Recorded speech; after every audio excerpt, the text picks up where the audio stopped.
Hoy muchos se pierden, viven sin dirección, vagan como ovejas sin pastor. Y al ver las multitudes, tuvo compasión de ellas, porque estaban desamparadas y dispersas como ovejas que no tienen pastor. Mateo 9:36.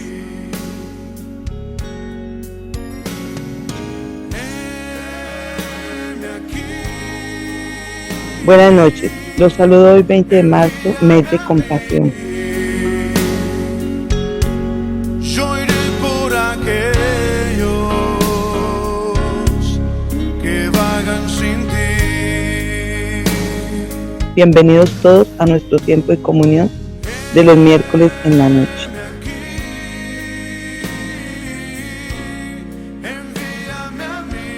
En esta ocasión el tema es la compasión y la autoridad.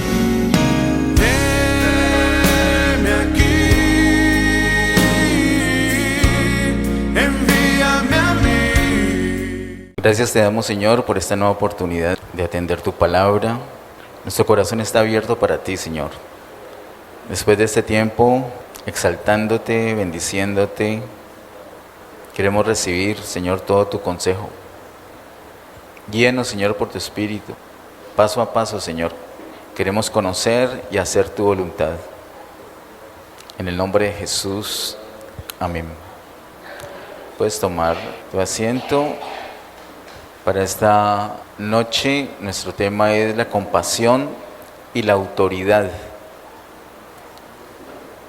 Enfocados durante este mes, los miércoles en la noche, en la compasión. Hemos visto la compasión y la oración, luego la compasión y el llamado, y en esta noche nos corresponde hablar de la compasión y la autoridad. Para esto, te invito a que nuevamente, como hemos hecho los miércoles anteriores, miremos en Mateo capítulo 9, desde el verso 36 hasta el capítulo 10, verso 8. Dice así: Y al ver las multitudes, tuvo compasión de ellas, porque estaban desamparadas y dispersas como ovejas que no tienen pastor. Entonces dijo a sus discípulos: a la verdad, la mies es mucha, mas los obreros pocos. Rogad pues al Señor de la mies que envíe obreros a su mies. Entonces, llamando a sus 12 discípulos, les dio autoridad sobre los espíritus inmundos para que los echasen fuera y para sanar toda enfermedad y toda dolencia. Los nombres de los 12 apóstoles son estos: primero Simón, llamado Pedro, y Andrés su hermano, Jacobo, hijo de Zebedeo, y Juan su hermano, Felipe, Bartolomé, Tomás, Mateo el publicano, Jacobo, hijo de Alfeo, Lebeo, por sobrenombre Tadeo, Simón el cananista, y Judas Iscariote, el que también le entregó. A estos 12 envió Jesús y les dio instrucciones diciendo: por camino de gentiles no vayáis, y en ciudades de samaritanos no entréis, sino id antes a las ovejas perdidas de la casa de Israel. Y yendo predicad diciendo: el reino de los cielos se ha acercado. Sanad enfermos, limpiad leprosos, resucitad muertos, echad fuera demonios. De gracia recibisteis, dad de gracia. Hasta allí la lectura. Hace 8 días, hablando del servicio, les dije que el servicio al Señor es un servicio muy particular, que es distinto a cualquier otro tipo de servicio. También les dije que desde un punto de vista es imposible servir al Señor. También les dije que desde ese mismo punto de vista, incluso servir al Señor puede ser un estorbo para el propósito de Él. Sin embargo, la palabra de Dios en muchos apartes nos habla de servir a Dios, como vimos hace 8 días con el llamado, que el llamado a salvación implica un llamado a servicio. Hoy vamos a entender por qué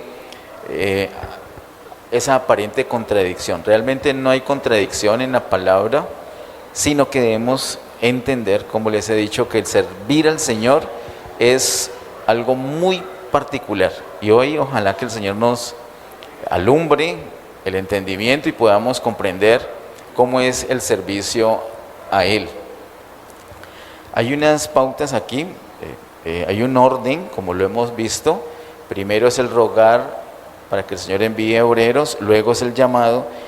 Y allí en el mismo versículo 1 del capítulo 10 dice: entonces llamando a sus 12 discípulos les dio autoridad sobre los espíritus inmundos para que los echasen fuera y para sanar toda enfermedad y toda dolencia. El Señor a los que ha llamado para enviar a su mies les da autoridad. Esa autoridad la da el Señor. No es que alguien tiene autoridad y como tiene autoridad entonces el Señor lo va a llamar. No, es al revés. Primero lo llama y lo llama obedeciendo a un ruego, al ruego que la iglesia ha hecho de que el Señor envíe obreros.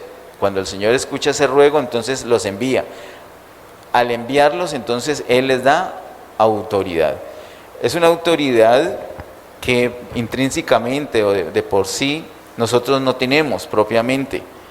Es una autoridad, como dice el verso 1, sobre los espíritus inmundos para echarlos fuera y también para sanar toda enfermedad y toda dolencia.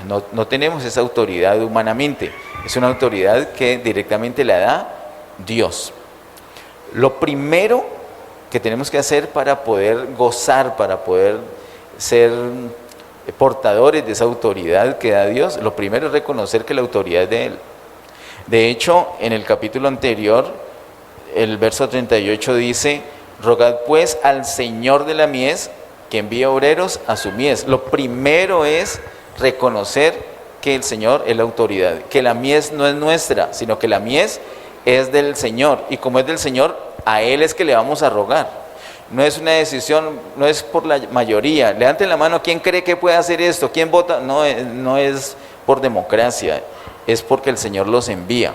Y entonces cuando el Señor hace un llamado para enviar, Él les da autoridad, los equipa. Y ese equipamiento fundamentalmente consiste en la autoridad. Quiero señalarles aquí mismo en este capítulo 10 de Mateo, el versículo número 8 que dice: sanad enfermos, limpiad leprosos, resucitad muertos, echad fuera demonios, de gracia recibisteis, dad de gracia. Note que ese verso 8 se parece al verso número 1, porque en el verso 1 se menciona que les dio autoridad sobre los espíritus inmundos para que los echasen fuera y para sanar toda enfermedad y toda dolencia, y el verso 8 dice: sanad enfermos, limpiad leprosos, resucitad muertos, echad fuera demonios, de gracia recibisteis, dad de gracia. El verso 8 es un verso muy, muy importante para comprender el asunto de la autoridad. Dice el Señor: sanad enfermos, limpiad leprosos, resucitad muertos, echad fuera demonios, y luego agrega: de gracia recibisteis, dad de gracia. Pero quiero que note y ojalá usted, si no es un buen lector y si no es un buen escritor, ojalá se apegue más a la Biblia. Apegarse a la Biblia le ayuda a usted a ser un buen lector y también a ser un buen escritor. Le ayuda a corregir ortografía y le ayuda a hablar mejor. Igual usted puede seguir siendo amado, incluso usado por el Señor, si tiene pésima ortografía. Pero le digo, la Biblia le puede ayudar. Hay una construcción gramatical allí que nos ayuda. Miren, si nosotros hablamos como está escrito, nos vamos a dar a entender fácil. La gente va a entender fácil. Pero si no, ahora no, espérate, usted no dijo que tal cosa. No dije eso. De pronto hicimos una coma o una pausa en no escribiendo, sino pronunciando. En nuestro hablar hicimos una pausa indebida y eso dio a entender otra cosa. ¿Qué es lo que quiero decir? En este versículo 8 hay una construcción muy bonita. Hay unas frases que están separadas por coma, pero luego aparece un punto y coma. Antes de terminar el verso 8 aparece un punto y coma y después dice: de gracia recibisteis, dad de gracia. Esa última frase, de gracia recibisteis, coma, dad de gracia, está resumiendo todo lo que el versículo 8 está diciendo. Y todas las demás frases que están separaditas por coma son una serie, un listado de cosas que, de las que podemos hacer por la autoridad que el Señor nos ha dado. Ahí se mencionan varias, ya las he leído una y otra vez: sanar enfermos, limpiar leprosos, todo eso está separadito por comas. Pero luego viene un punto y coma. Es porque lo que sigue no es de la misma lista, sino que es como la recapitulación, como la envoltura de todo lo demás. Dice, de gracia recibieron, entonces ahora van a dar de gracia. Esa expresión es muy bonita, la hemos usado, la hemos leído muchas veces. ¿Qué quiere decir de gracia recibisteis, dar de gracia? ¿Qué hemos entendido? Creo que lo que hemos entendido es correcto, pero incompleto. ¿Qué hemos entendido? ¿Alguien se anima a decir? ¿Alguien se arriesga? ¿Qué quiere decir recibir de gracia y dar de gracia? Eso, hermano, gracias. Recibimos gratis, entonces vamos a dar gratis. ¿Eso es correcto? Sí. Eso es lo que el Señor está diciendo ahí. En parte sí. En parte sí. Ok. Entonces, si en parte, si es el 100%, supongamos que es el 100% de lo que el Señor está diciendo, que recibimos gratis y vamos a dar gratis. ¿Quién de ustedes fue sanado milagrosamente de algo grave que tuvo alguna vez? Milagrosamente, no, ni siquiera tomó agüita para eso. La hermana Yolanda y el hermano James, listo, ellos dos. Y la hermana Alejandra, ellos tres están acá. Y entonces, como ellos fueron sanados, ¿y cuánto les cobró el Señor? Nada, fue gratis. Entonces ellos tienen que dar, esa sanidad también la tienen que dar como gratis. Entonces le traemos los peores enfermos, no solamente la congregación, sino que vamos por la calle buscando los peores y los ponemos ahí al frente. ¿Y ellos qué tienen que hacer? Sanarlos. ¿Y cómo los tienen que sanar en el contexto de lo que estamos hablando? Gratis. ¿Tienen que cobrar? No. Si eso fuera el 100% de lo que el Señor está diciendo allí, entonces sería una cosa de no cobrar. Pero ellos, ¿con qué poder van a sanar a toda esa gente que está tan grave?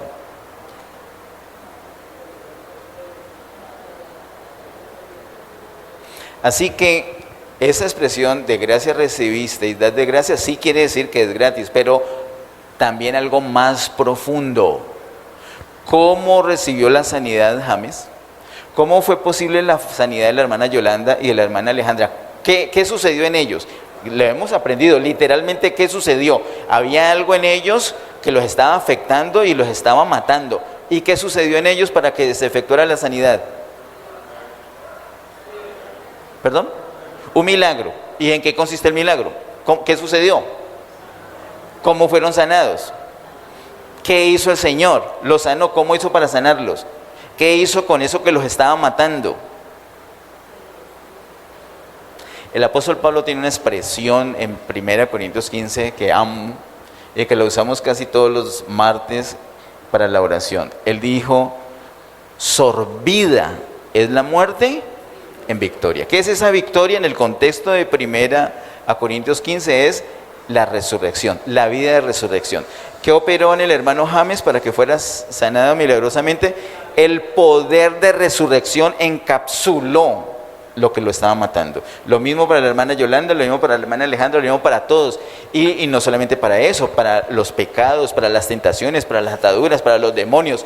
El poder de resurrección actúa en la persona y encapsula todo lo mortecino, todo lo de tinieblas, lo neutraliza, lo mata.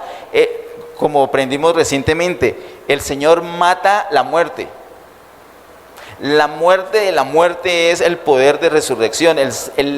La vida en resurrección del Señor que está en nosotros mata la muerte, literalmente. La agobia, la encapsula, la neutraliza, la anula completamente, la mata. Es el poder de resurrección. Pues hemos visto de unos años para acá, de acuerdo precisamente a 1 Corintios, que la gracia de Dios es la vida en resurrección de Cristo en nosotros, lista para que la disfrutemos. Esa es la gracia. Lo podemos corroborar si miramos el primer capítulo de 1 Corintios, pero lo hemos hecho ya en otras ocasiones. Si usted quiere lo hace, pero no ahorita. Entonces esa vida en resurrección de Cristo es la gracia que hemos recibido. Si miramos esto, o si miramos el versículo 8 de Mateo 10 con esta luz, entonces nos damos cuenta cómo fue sanado James. La vida en resurrección del Señor Jesús en él. Y ahora, ¿cómo va a hacer para darle esa sanidad a otro? Él tiene que procurar que la vida de resurrección se manifieste en la otra persona. No es que tenga que hacer algo por sí mismo. De gracia recibió, fue por el poder de resurrección en su vida. Ahora, por ese mismo poder de resurrección, ministra a otros, sirve a otros, procura que otros también reciban para que sean salvos, sanos, libres, etcétera, etcétera. ¿De acuerdo? Así que cuando el Señor da autoridad a los que ha llamado, lo que hace es llenarlos de su propia vida, para que con su propia vida en resurrección puedan ir por todas las partes dispensando esa vida de resurrección a otros, sirviendo con esa vida de resurrección, procurando que los otros también tengan esa vida de resurrección que puede hacer todo lo que dice el versículo 8, sanar enfermos, limpiar leprosos, resucitar muertos. Mire que aquí cuando nos habla explícitamente de resucitar muertos, es que viene la expresión de gracia recibisteis, dad de gracia. Recuerdo que en ese mismo capítulo 15 que les hago referencia de 1 Corintios, donde se habla de la resurrección, del poder de resurrección, el apóstol Pablo les está diciendo a los demás discípulos, yo he trabajado más que ustedes, más que todos ustedes, pero luego clara, bueno, no yo realmente, sino la gracia de Dios conmigo, la gracia de Dios está con él, está viviendo en él, y esa gracia es la que ha hecho todas las cosas. Hermanos, la autoridad, escúcheme, esto es supremamente clave. La autoridad en el pueblo de Dios depende del poder de resurrección, no de ninguna otra cosa. El Señor llama a otros atendiendo el ruego que el Señor envía obreros y les da autoridad, es decir, permite que en esas personas se manifieste el poder de resurrección. ¿De acuerdo? Ese poder de resurrección es el que va a permitir que ellos hagan lo que el Señor les está diciendo acá. De gracia recibieron, van a dar de gracia. Acompáñame por favor en Números capítulo 17. Casi empezando la Biblia. Números capítulo 17, versículos número 1 al 8.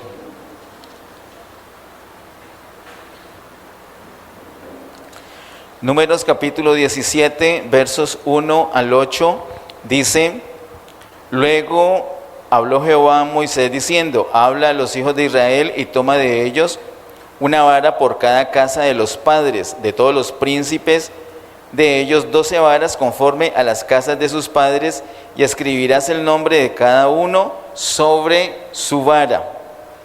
Y escribirás el nombre de Aarón sobre la vara de Leví, porque cada jefe de familia de sus padres tendrá una vara. Y las pondrás en el tabernáculo de reunión delante del testimonio, donde yo me manifestaré a vosotros, y florecerá la vara del varón que yo escoja. Y haré cesar de delante de mí las quejas de los hijos de Israel con que murmuran contra vosotros. Y Moisés habló a los hijos de Israel, y todos los príncipes de ellos le dieron varas, cada príncipe por las casas de sus padres una vara, en total 12 varas, y la vara de Aarón estaba entre las varas de ellos. Y Moisés puso las varas delante de Jehová en el tabernáculo del testimonio. Y aconteció que el día siguiente vino Moisés al tabernáculo del testimonio, y he aquí que la vara de Aarón de la casa de Leví había reverdecido, y echado flores, y arrojado renuevos, y producido almendras. Hasta ahí la lectura por ahora. Sobre la vara de Aarón que reverdeció, estuvimos mirando en varias ocasiones, miércoles tras miércoles, en noviembre del año pasado. Y vimos cómo el Señor está mostrando realmente a quién ha llamado. Hay una murmuración, vimos también en el capítulo 16 que hay unos actos de rebeldía muy terribles, unos juicios también terribles que es el Señor ejecuta en el capítulo 16, pero en el capítulo 17 hay como un cambio de tono, hay otro proceder del Señor, ya no es a manera de juicio, sino señalando entre todos los líderes que había realmente a quién había llamado Él. Note que cada uno de los principales de cada casa tenían que presentar una vara. Esa vara es símbolo de autoridad. Las 12 varas eran iguales, ¿sí? Cuando se las pasan a Moisés son igualitas, ¿cierto? ¿Cómo están esas varas? ¿Vivas o muertas? Muertas totalmente. O sea, un palo ahí no tiene vida.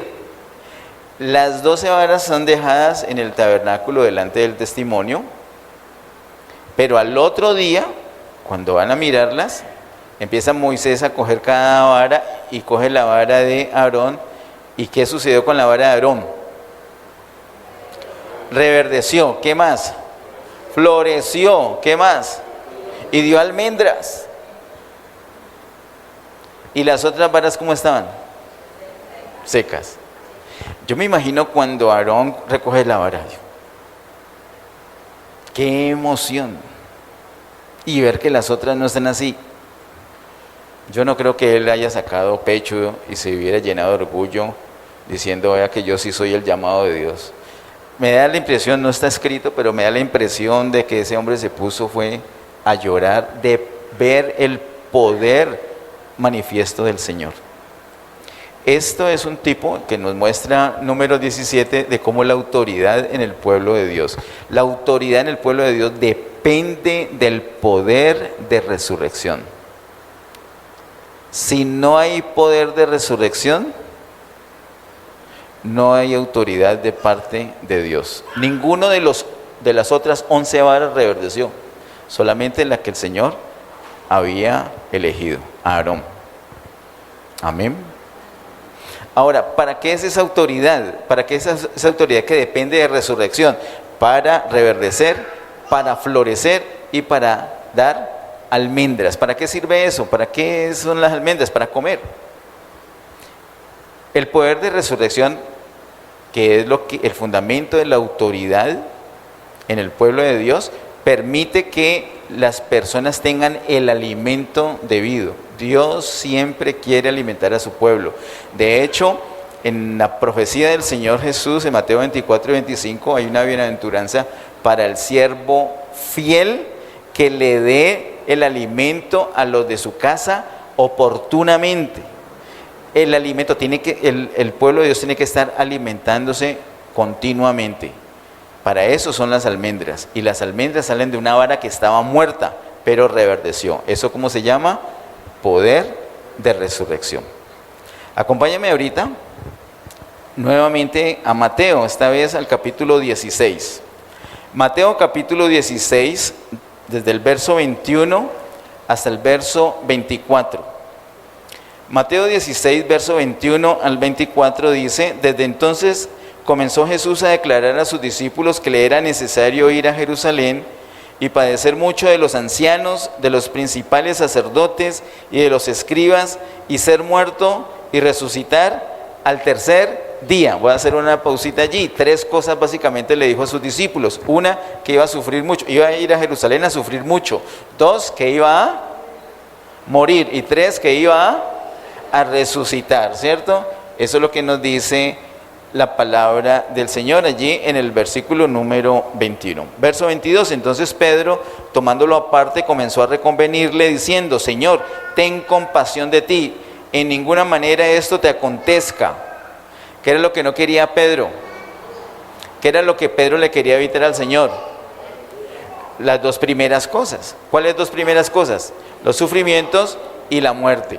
Pero ni siquiera le prestó atención a lo más importante, a lo glorioso, a la resurrección. Por eso mire lo que sigue, verso 23, pero él volviéndose dijo a Pedro: quítate delante de mí, Satanás, me eres tropiezo, porque no pones la mira en las cosas de Dios, sino en las de los hombres. Él puso la mirada en las cosas de los hombres. ¿Qué es lo de los hombres? El sufrimiento y la muerte. ¿Y qué son las cosas de Dios? La resurrección, la gloria. Muy bien. Verso 24. Entonces Jesús dijo a sus discípulos: si alguno quiere venir en pos de mí, niéguese a sí mismo y tome su cruz y sígame. ¿Qué tiene que ver esto con el regaño que le acaba de meter al pobre Pedro? Todo, hermanos. La autoridad en el pueblo de Dios depende del poder de resurrección. Pedro no lo había visto, no había tenido esa revelación y le tocó aprender con semejante regaño. Era necesario que el Señor muriera, porque sin muerte no hay resurrección, y si no hay resurrección no avanza el propósito de Dios. La vara que reverdeció no era una vara recién cortada que estaba todavía verde, no, estaba muerta, sino que pasó por ese proceso. Reverdeció porque es poder de resurrección. Pedro quería evitar la muerte, pero si no hay muerte, tampoco hay resurrección. Ese es el tropiezo de Satanás. Y Satanás nos quiere poner a todos nosotros el mismo tropiezo. Queremos servir al Señor, pero cuando empiezan las dificultades, cuando alguien no nos trata bien, cuando no nos quedamos sin dinero, cuando nos quedamos sin salud, cuando nos quedamos sin familia, cuando no tenemos las cosas que quisiéramos tener, entonces hasta ahí llegamos. Y tenemos compasión de nosotros mismos. Y lo primero que el Señor hizo con Pedro después de regañarlo fue decirle lo del verso 24, y no solamente a él, sino a todos. Entonces Jesús dijo a sus discípulos: si alguno quiere venir en pos de mí, niéguese a sí mismo y tome su cruz y sígame. ¿Por qué tiene que negarse a sí mismo? ¿Por qué tiene que tomar la cruz? Porque para servir al Señor es necesario pasar por muerte, porque sin muerte no hay resurrección, y la autoridad depende de la resurrección. Si hay enfermedades, no diga: no, en esa iglesia la gente es enferma. Pues claro, es la oportunidad que el Señor tiene. ¿Para qué? Para manifestarse el poder de resurrección. Si Edgar no hubiera estado tan supremamente grave en el 2020, yo tengo recuerdo que Edgar de la iglesia fue el primero que se enfermó tan grave, y nosotros quisimos orar. O sea, ¿qué vamos a hacer? ¿Qué vamos a decirle? Pobrecito, bueno, por lo menos dejó hijos. No, oramos. Y cuando James se puso tan malo, oramos. Y cuando todos nos ponemos, oramos. Buscamos al Señor para que se manifieste el poder de resurrección. Y se manifiesta ese poder de resurrección. ¿Hay pecados? No, en esa iglesia pecan. Pues claro. ¿Y qué pasa después de los pecados? ¿Se manifiesta el poder de resurrección o no? No, esa iglesia tiene problemas financieros. Pues claro. Se requiere que se manifieste el poder de resurrección. No es una apología a la muerte, al pecado y a los problemas financieros, sino que se requieren todas estas cosas para que se manifieste el poder de resurrección. ¿Saben cómo es posible que tengamos este lugar? Por el poder de resurrección. El Señor nos mostró que nosotros no podíamos. Y es una cosa física, pero es por el poder de resurrección. Es por eso. Bueno, miremos ahorita en el capítulo 8 de Mateo, versos 5 a 10. Mateo capítulo 8, versos 5 al 10, dice: entrando Jesús en Capernaum, vino a él un centurión rogándole y diciendo: Señor, mi criado está postrado en casa, paralítico, gravemente atormentado. Y Jesús le dijo: yo iré y le sanaré. Respondió el centurión y dijo: Señor, no soy digno de que entres bajo mi techo, solamente di la palabra y mi criado sanará. Porque también yo soy hombre bajo autoridad y tengo bajo mis órdenes soldados, y digo a este: ve y va, y al otro: ven y viene, y a mi siervo: hace esto, y lo hace. Al oírlo Jesús se maravilló y dijo a los que le seguían: de cierto os digo que ni aún en Israel he hallado tanta fe. El criado le dijo: no es necesario que vengas a mi casa, yo no soy digno. Yo no soy digno. ¿Basta con que envíes tu palabra? Mucha fe, ¿no? Muchas veces nosotros sí queremos que lleguen allí. Él sabía que bastaba con que él enviara la palabra. Ahora, ¿en qué sustentaba esa confianza él? Él tenía una experiencia. ¿Cuál era la experiencia de ese centurión? Él también era hombre como, ¿qué dice ahí? ¿Sí? Mira lo que dice la Biblia. Mira qué dice. Dale, pero lee lo que dice. ¿Versículo qué? Versículo 9. Porque yo también tengo autoridad, dice el verso 9. Miremos despacio. Miremoslo despacio. Porque yo soy hombre ¿qué? Bajo. No es que yo también tengo autoridad y yo mando a mis soldados y ellos van. No. Es que yo también soy hombre bajo autoridad. Hermanos, la autoridad depende del poder de resurrección. La obediencia extrema es una obediencia hasta las últimas consecuencias. Y esas últimas consecuencias se llama muerte. El Señor Jesús fue obediente hasta la muerte. El centurión ve que el Señor Jesús es completamente obediente, que el Señor está sometido. Todo lo que hace es bajo la voluntad de Dios, bajo la autoridad de Dios. Él no hace nada por sí mismo. El centurión dijo, no, usted tiene autoridad, usted no es sino que mande la palabra, porque yo también soy hombre bajo autoridad. Yo también, es decir, vio que Jesús estaba bajo autoridad. Yo también estoy bajo autoridad y funciona la autoridad, mandando. Él también lo único que tiene que hacer es mandar. ¿Por qué? Porque Él está bajo autoridad. La autoridad depende del poder de resurrección. Y bueno, sabemos lo que sucedió, sanó a ese criado, ¿cierto? Y lo hermoso es que el Señor dice, no, ni siquiera en el mismo pueblo Israel ha visto tanta fe.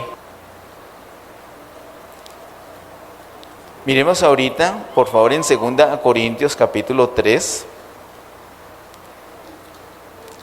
2 Corintios capítulo 3, versos 4 al 6. Dice, y tal confianza tenemos mediante Cristo para con Dios, no que seamos competentes por nosotros mismos para pensar algo como de nosotros mismos, sino que nuestra competencia proviene de Dios, el cual asimismo nos hizo ministros competentes de un nuevo pacto, no de letra, sino del Espíritu, porque la letra mata, mas el Espíritu vivifica. Mire que Pablo está dando claridad. Nuestra competencia no es de nosotros mismos, sino que nuestra competencia proviene de Dios. Dios es el que lo hizo competente. Ahora, ¿cómo lo hace competente? Porque la gracia de Él se mueve en Él, trabaja en Él, como lo dije ahorita. Aquí mismo, en 2 Corintios, miremos el capítulo siguiente, capítulo 4, el verso número 7, dice, pero tenemos este tesoro en vasos de barro, para que la excelencia del poder sea de Dios y no de nosotros. ¿Nosotros qué somos? Vasos de barro. La excelencia del poder es la que está dentro del vaso. Nosotros contenemos la excelencia del poder. ¿Y qué es eso? Es Dios. Dios en nosotros, esa es la excelencia del poder. Pero nosotros en sí mismos no tenemos ese poder, solamente somos vasos de barro. Vasos de barro. Vamos a Mateo capítulo 20, versos 20 al 28. Mateo capítulo 20, versos 20 al 28, dice: Entonces se le acercó la madre de los hijos de Zebedeo con sus hijos, postrándose ante él y pidiéndole algo. Él le dijo: ¿qué quieres? Ella le dijo, ordena que en tu reino se sienten estos dos hijos míos, el uno a tu derecha y el otro a tu izquierda. Entonces Jesús respondiendo dijo, no sabéis lo que pedís. ¿Podéis beber del vaso que yo he de beber y ser bautizados con el bautismo con que yo soy bautizado? Ellos le dijeron, podemos. Él les dijo, a la verdad de mi vaso beberéis, y con el bautismo con que soy bautizado seréis bautizados, pero el sentaros a mi derecha y a mi izquierda no es mío darlo, sino a aquellos para quienes está preparado por mi Padre. Voy a hacer una pequeña pausa allí. ¿De qué están hablando en el verso 22? Dice, no sabéis lo que pedís, podéis beber el vaso que yo he de beber y ser bautizados con el bautismo con que yo soy bautizado. ¿Cuál es el vaso que va a beber Jesús y cuál es el bautismo que va a recibir Jesús? ¿De qué estaba hablando? De la muerte. Y el Señor dijo, no, ustedes no van a poder morir, ¿o sí? ¿Qué les dijo? Les dijo, a la verdad, sí. Les dijo que sí. Eso sí, Él los aseguró, no, eso sí pueden participar. Pero lo que no les puede dar Jesús en ese momento, la garantía es de las posiciones en el reino. Eso es algo que corresponde al Padre. Pero Él les dice que sí pueden participar de esa muerte. De hecho, es esencial. Para un elegido, para un llamado, para un enviado de Dios, es esencial la muerte, porque sin muerte no hay resurrección. Verso 24. Cuando los 10 oyeron esto, se enojaron contra los dos hermanos. Entonces Jesús llamándolos dijo, ¿sabéis que los gobernantes de las naciones se enseñorean de ellas y los que son grandes ejercen sobre ellas potestad? Mas entre vosotros no será así, sino que el que quiera hacerse grande entre vosotros será vuestro servidor, y el que quiera ser el primero entre vosotros será vuestro siervo. Como el Hijo del Hombre no vino para ser servido, sino para servir. ¿Y para qué más? Y para dar su vida en rescate por muchos. Ese es el secreto, ese es el espíritu, esa es la razón de ser de alguien que recibe autoridad. Dar su vida en rescate por muchos, no ser servido, sino todo lo contrario, servir. ¿Para qué el Señor les da autoridad? Para que puedan servir. Entonces, ¿qué es eso de autoridad? Es la manifestación de su vida en resurrección en ellos. Esa manifestación es la que les permite sanar enfermos, ministrar, edificar, liberar, etcétera, etcétera. Esa es la autoridad. Depende del poder de resurrección. Vamos al capítulo 23, verso 8. Mateo 23, verso 8 dice, pero vosotros no queráis que os llamen rabí, porque uno es vuestro maestro, el Cristo, y todos vosotros sois hermanos. Así que, ¿cuántos maestros hay en el pueblo de Dios? Uno. ¿Cuántos pastores hay? Uno. Y todos los demás, según ese versículo, ¿qué somos? Hermanos. Y entonces, ¿por qué hay unos maestros? Hay otros maestros fuera de Jesús y hay otros pastores fuera de Jesús. Esos son asuntos funcionales, como lo vimos con Efesios capítulo 4. Son asuntos funcionales, el Señor necesita. De hecho, ¿quién es el que se manifiesta de acuerdo a lo que reciente vimos en 1 Corintios 12? ¿Quién es el que se manifiesta a través de un maestro? Es el Señor el que lo está haciendo. ¿Quién es el que se manifiesta a través de un pastor? Es el Señor que lo está haciendo. En últimas, ¿quién es el que hace todo? El Señor. El Señor a través de vasos de barro. ¿De acuerdo? Miremos también los versos 10 y 11 de aquí del capítulo 23 de Mateo. Versos 10 y 11 dice, ni seáis llamados maestros, porque uno es vuestro maestro, el Cristo. El que es mayor de vosotros sea vuestro siervo. Entonces, ¿para qué la autoridad? Es para servir. Él nos equipa con su propia vida en resurrección para servir. Eso es. ¿De acuerdo? Esa es la autoridad que el Señor le da a los que ha llamado, obedeciendo al ruego que la iglesia ha hecho para que el Señor envíe obreros a su mies. Así que no hay por qué temer, no es que yo tenga por mí mismo que saber o tener el poder de algo, en absoluto. Incluso por eso es que les decía hace 8 días que cuando sabemos o tenemos el poder de algo, eso lo que hace es estorbar a que el Señor sea el que hace todo, porque muchas veces si tenemos la habilidad de algo, entonces vamos a depender de nuestra capacidad y no del Señor. Es hermoso cuando alguien que prácticamente le da miedo a hablar, nos puede hablar, porque sabemos que no es competencia de la persona, sino que es competencia directamente de Dios. Dios en esa persona es la que hace todo. Tenemos que estar listos para eso. Sigamos orando. Ya van 5 personas que me han dicho que cuente con ellas. Yo pensé que iban a haber muchos, que al otro día por lo menos 60 me iban a decir, pero van 5 y está bien. Seguimos orando que el Señor envíe obreros a su mies, y cuando el Señor de pronto llame a alguno de ustedes, sepa que lo va a equipar con su autoridad, que es la vida en resurrección manifestándose en usted. Amén. Pongámonos en pie y terminemos este tiempo.